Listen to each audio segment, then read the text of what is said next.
So, ito yung alaga naming aso.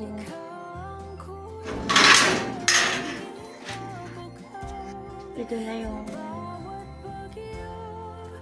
parang nararamdaman kong huling gabi niya na buhay siya.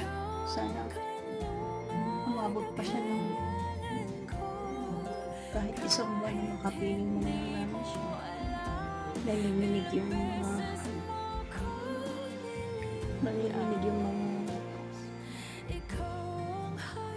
binti niya, pati tiyan.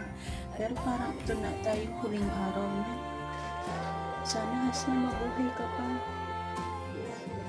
Namimiss ka namin, pero sana tumagal ka pa.